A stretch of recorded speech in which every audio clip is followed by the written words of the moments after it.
बिस्मिल्लाहिर्रहमानिर्रहीम, अस्सलाम वालेकुम। क्या हाल ही में मंजूर होने वाली 27वीं आईनी तरमीम ने खामोशी से पाकिस्तान के मिलिट्री और सियासी मुस्तकबिल का पूरा सेटअप ही लपेट दिया है? आज हम जायजा लेंगे आर्टिकल 243, 245 और 248 में एलिजिडली तब्दीलियों के जरिए कैसे नए फौजी ओहदे मुतारफ कराए जा रहे हैं। इस एनालिटिकल वीडियो में हम हकाइक की रोशनी में देखेंगे कि क्या फील्ड मार्शल को फॉर लाइफ एग्जेम्पशन देने के इस मुल्क और कौम पर क्या असरात होंगे।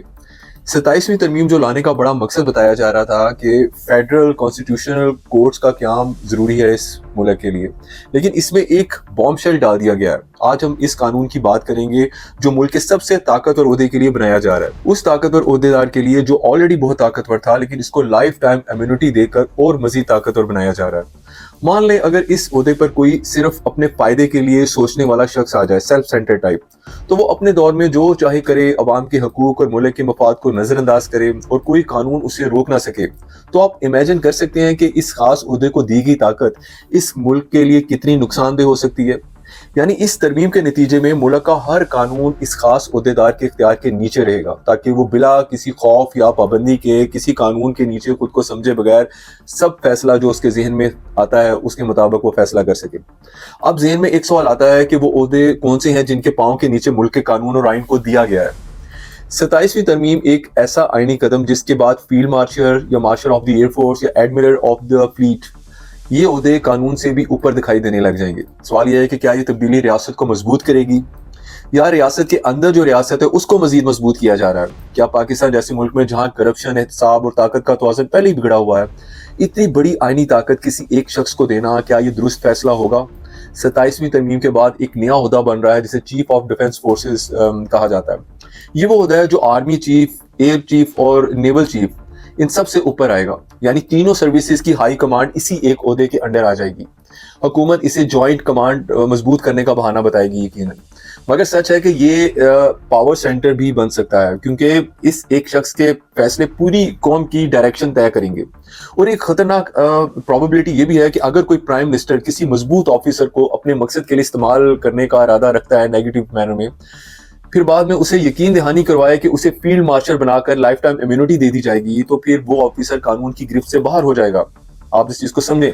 यानी ये इम्यूनिटी एक ऐसा टूल बन जाएगी जो कोई भी करप्ट जहन रखने वाला अगर प्राइम मिनिस्टर की सीट पे आता है, अपने फायदे के लिए किसी भी ऑफिसर को लाइफ टाइम इम्यूनिटी का लालच देकर इस्तेमाल कर सकता है, जिससे अल्टीमेटली नुकसान सिर्फ इस वतन अजीज का ही होगा। क्योंकि पावर जो अनलिमिटेड पावर होती है उसके साथ प्रोटेक्शन भी मिल जाए, एक कोई लॉ उसको रोक ना सके, तो उसका नतीजा यही होता है कि नो अकाउंटेबिलिटी, ऐसे शख्स की अकाउंटेबिलिटी नहीं की जा सकती। आज हम इसी पर बात करते हैं हकीकत के साथ, बगैर किसी हाइप के। सबसे पहले हम ये समझते हैं कि 27th जो अमेंडमेंट है असल में है क्या। ये तरमीम बुनियादी तौर पर आईन पाकिस्तान के आर्टिकल 243, 245 और 248 में तब्दीलियां सजेस्ट करती है। तरमीम से पहले आर्टिकल 243 की पुरानी शक्ल क्या थी? वो ये थी कि पहले पाकिस्तान की फौजी कमान एक 3 लेवल सिस्टम पर चलती थी। सदर पाकिस्तान बज़ाहिर सुप्रीम कमांडर थे, मगर फैसले वो खुद नहीं करते थे, बल्कि वजीर आज़म और काबीना के मशवरे से वो ये फैसले की मंजूरी देते थे। आर्मी चीफ, नेवल चीफ और एयर चीफ तीनों अलग अलग इदारे चलाते थे, और इनके दरमियान तालमेल रखने के लिए एक अलग ओहदा होता था, chairman joint chiefs of staff. लेकिन इसके पास असल कमान नहीं थी, सिर्फ कोऑर्डिनेशन का रोल था इसका।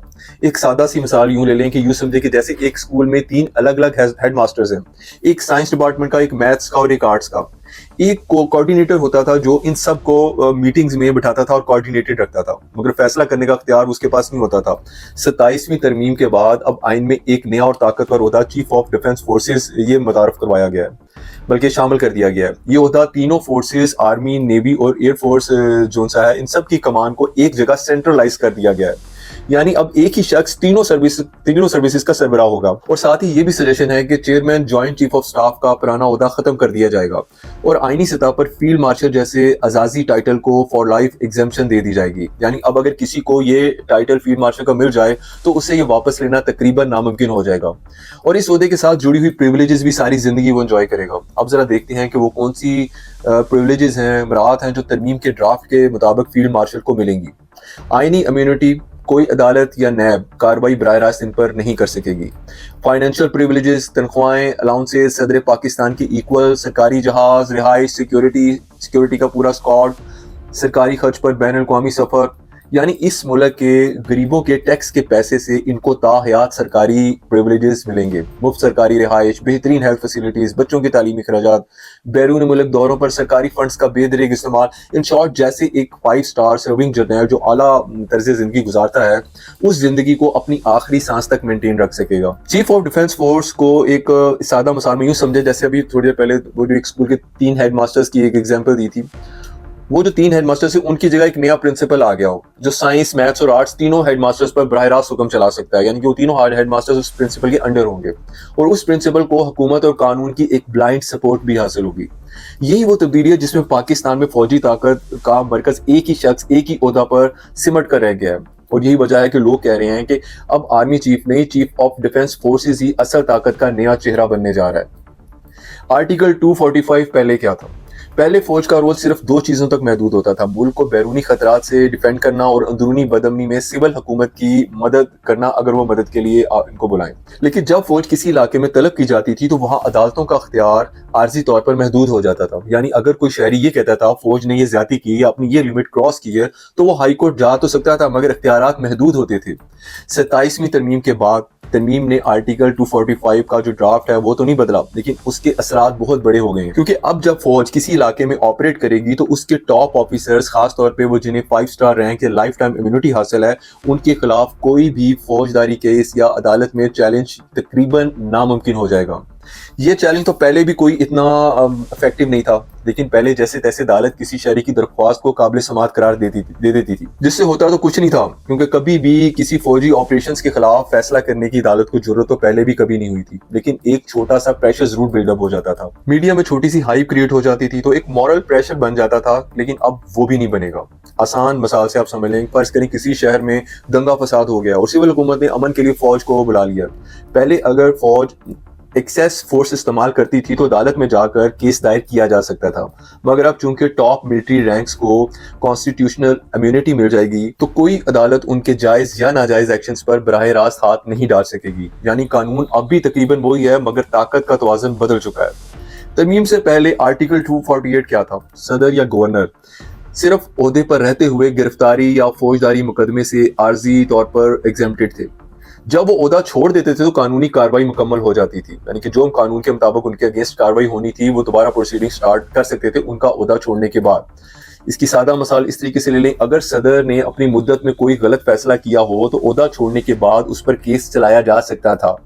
तरमीम के बाद आर्टिकल 248 27वीं तरमीम के बाद अब ये एग्जेम्पशन लाइफ टाइम कर दी गई है, यानी अब सदर या 5 स्टार फौजी अफसर, फील्ड मार्शल वगैरह जो भी इसके इक्विवेलेंट हैं, उन पर जिंदगी भर कोई फौजदारी मुकदमा या गिरफ्तारी नहीं हो सकती।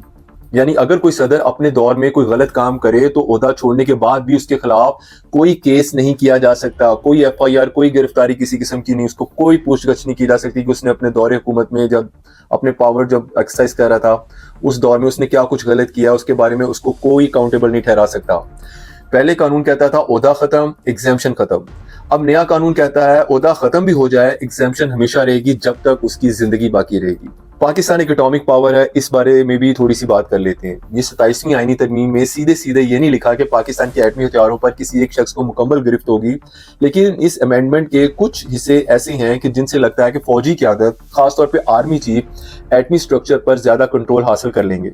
पहले पाकिस्तान का एटमी प्रोग्राम एक नेशनल कमांड अथॉरिटी के तहत चलता था, उसके अंडर था, जिसको NCA कहते थे, जिसमें सिविलियन हुकूमत और फौज दोनों शामिल होते थे। मगर अब इस अमेंडमेंट में एक नया ताकतवर ओहदेदार बना दिया गया, चीफ ऑफ डिफेंस फोर्सेज, यानी तीनों अफवाज का सुप्रीम कमांडर। इसी के साथ एक नया ओहदा भी लाया गया है, commander of national strategic command, जो पाकिस्तान के एटमी हथियारों के कंट्रोल और फैसलों का जिम्मेदार होगा। ज़ाहिर तो वजीर आजम इसे तैनात करेंगे, लेकिन असल में नाम चीफ ऑफ डिफेंस फोर्स यानी आर्मी चीफ ही तजवीज़ करेंगे, यानी कि जो वो नाम तजवीज़ कर देंगे वजीर आजम को उस पर साइन करने पड़ेंगे। और ये ओहदा सिर्फ पाक आर्मी के अफसर के लिए ही होगा, यानी कि पाक आर्मी से ही वो अफसर आएगा, और इससे 3 बड़े खतरात पैदा होते हैं। पावर कंसंट्रेशन, एटमी हथियारों से मुतल्लक फैसला एक ही अदारे यानी फौज के हाथ में चला जाएगा। सिविलियन वीकनेस, सिविलियन हुकूमत की निगरानी कंट्रोल मजीद कमजोर हो जाएगा। And third one is global concerns, दुनिया में ये तासर जा सकता है कि पाकिस्तान के एटमी सासे अब सिर्फ फौज के कंट्रोल में है, जिससे आलमी सतह पर सवाल उठ सकते हैं, हमारी जग हिसाई हो सकती है। अपने इस एनालिसिस को समअप करते हुए हम ये कहेंगे कि सादा अल्फाज में इस तरमीम ने एटमी कमांड का तवाज़ुन खिला दिया है। पहले ये मुश्तरका कंट्रोल था, अब ये मरकजी कंट्रोल बनता जा रहा है और वो कंट्रोल एक ही वर्दी के हाथ में सेंट्रलाइज्ड हो रहा है। 27वीं आईनी तरमीम दरअसल एक कानूनी ढाल, एक लीगल शील्ड है जिसके पीछे चंद ताकतवर अफराद ने खुद को कौम के एहतसाब से हमेशा के लिए आज़ाद कर लिया है और आर्टिकल 245, 243 और 248 की शक्ल बदल कर पाकिस्तान के आम शहरी से इंसाफ का हक छीन लिया गया है और रियासत के असल खादम खुद को नाकाबिल गिरफ्त आका बना बैठे हैं। ये तरमीम अवाम के लिए नहीं बल्कि उनके लिए थी जो आइन से ऊपर रहना चाहते हैं और रहते रहे हैं हमेशा, जिन्हें अब कोई अदालत, कोई कानून, कोई निज़ाम पूछ तक नहीं सकता। पहले तो अदालत में थोड़ी बहुत एक एप्लीकेशन या कोई पूछगछ हो ही जाती थी, अब वो भी नहीं कोई कर सकेगा। ये आइन तब्दीली दरअसल कौम के एतमाद के साथ धोखा और आने वाली नस्लों के लिए एक खतरनाक मिसाल है। वो मिसाल ये है कि ताकत और ओहदेदार अब हमेशा महफूज रहेंगे, चाहे उसकी वजह से इस वतन अजीज को कितनी ही बार और कितनी ही बड़ी कीमत क्यों ना अदा करनी पड़े। यहाँ असल बहस शुरू होती है जब पाकिस्तान जैसे मुल्क में एक आम आदमी सोचता है कि जब वो शहरी कोई बिजली का बिल ना भरे तो सीधा जेल पहुंच जाता है। वहाँ अगर फील्ड मार्शल साहब कानूनी कार्रवाई से एग्जेम्प्टेड हों तो क्या ये रूल ऑफ लॉ की स्पिरिट के खिलाफ नहीं होगा? जब वजीर आजम, चीफ जस्टिस या सदर पाकिस्तान जैसे आला ओहदेदार भी अदालतों में पेश हो सकते हैं तो फिर एक शख्स को आइन से ऊपर रखना किस लॉजिक के तहत दुरुस्त है? क्या यह आईनी तरमीम दरअसल एक शख्स के लिए एहतसाब के दरवाजे बंद करने की कोशिश तो नहीं है? और अगर ऐसा है तो फिर अवाम का एतमाद का क्या होगा? वो अवाम जिन्हें कहा जाता है कि कानून सबके लिए बराबर है, क्या वाकई ये बराबर है? ये जो नजर आ रहा है दुनिया की तरक्की याफ्ता कंट्रीज में सबसे ज्यादा ताकतवर जो लोग होते हैं, दारों को भी और पार्लियामेंट और अवामी एहतसाब के ताबे रखा जाता है उनको, मगर यहाँ ताकत जितनी बढ़ती जाती है जवाबदेही उतनी ही कम हो जाती है। इंशाल्लाह आपसे फिर बात होगी, तब तक के लिए फी अमान अल्लाह।